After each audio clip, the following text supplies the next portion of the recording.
जे आम्हाला ज्या काही गोष्टी हव्या होत्या, अगदी पाणी सुद्धा आम्हाला इथे मिळत नाहीये, नाश्ता तर दूरच राहिलं. आणि त्यामुळे हे आंदोलक आता आपण बघतोय स्वतःहून पोहे करताना पाहायला मिळत आहेत. आणि हे पोहे कुठे करतायत तर CSMT स्टेशनच्या समोरचा रस्ता, त्या रस्त्यावरच त्यांनी आता पोहे करायला सुरुवात केलेली आहे.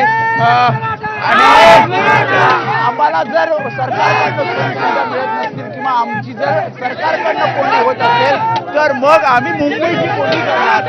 आणि ती कोंडी कशी तर इथे पूर्णपणे हा रस्ता चारी बाजूनी त्यांनी थांबवलेला आहे, त्यांनी पूर्णपणे ट्रॅफिक जाम केलेला आहे. आणि ज्या वाहनं आपण बघतोय पूर्ण अगदी इकडनं जर आपण बघितलं जे ब्रिज पासून ही वाहनं CSMT कडे येतात, पुढे मंत्रालय साईडला जातात. मात्र यापुढे ही बस साधारण आपण बरे बघितलं तर तासभर झाला तिथेच उभी आहे आणि त्याच्या मागची सगळी वाहनं ही रांगेत उभी आहेत. आणि आता इथे आपण जर बघितलं तर पोहे करायला सुरुवात केलेली आहे रस्त्यावरच. हो, काय करणार मग? काल प्रशासनाला वाटलं की मराठ्याची कोंडी करायची, म्हणलं इथले सगळ्या खाऊ गल्ल्या बंद केल्या त्यांनी. त्यांना वाटलं मराठी उपाशी राहतील. हे बघा, एक तर आमचं दैवत तिथं उपाशी आहे, खाणं काय आम्हाला इतकं महत्वाचं नाही. पण तुम्ही जे आमची कोंडी करायचा प्रयत्न करताय, तुम्हाला जर वाटत असेल मराठ्याला खाय नाही भेटलं, मराठा करत असाल, हे साफ चुकीचं आहे. 100% आमचं दैवत उपाशी, फक्त त्यांच्या नाकावर टिचून आज आम्ही रस्त्यावर उभं राहिलो तिथं. हाताचे चटके दाखवा सरकारला. हे हाताचे चटके जर दिसत असतील मराठ्यांचे तर या निर्दय सरकारला या आझाद मैदानावर लाईटीचे फोकस नाहीत, तिथे हागाय पाण्याची खाण्यापिण्याची कसली सोय नाही, हॉटेल बंद केलं त्यांनी.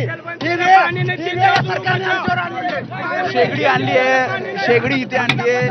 आणि आता इथे पोहे मला मीडियाच्या मार्फत सांगायचंय, पाटील अख्ख्या महाराष्ट्राचा बाप आहे. मराठा समाजाला कुणाच्या वंदळीची गरज नाही. मराठा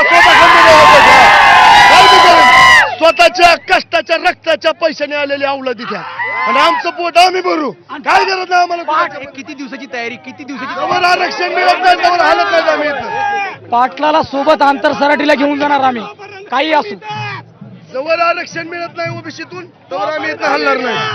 आमचा रक्ताचा थारू राहू द्या इथं, पण आम्ही हलत नाही तिथे. त्याच्यामुळे आता हे किती वेळ करणार आता इथे रस्त्यावर किती वेळ? दिवसभर मुंबई आमची आहे का नाही? मुंबईची आम्ही आहो का नाही? आम्ही का पाकिस्तान मध्ये बोलाव का? मुंबई आमच्या का नाही? आम्हाला पाणी नाही, 2 नंबर बसायला जागा नाही.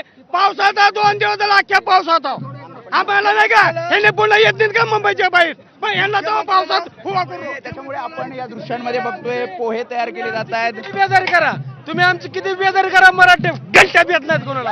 त्याच्यामुळे हे पातील आणलेलं आहे, या पातेल्यातनं पोहे तयार झालेत. आणि आता या सगळ्याचं वाटप हे जे मराठा आंदोलक इथे आंदोलन करतायत त्यांच्यासाठी हे सगळा नाश्ता केला जातो. आणि मागे सुद्धा एकमेकांचा उत्साह हे सगळे वाढवत आहेत. कारण कालची रात्र आपण जर बघितली तर CSMT परिसरामध्ये सगळी रात्र त्यांनी काढली, मुक्काम CSMT परिसरात केला.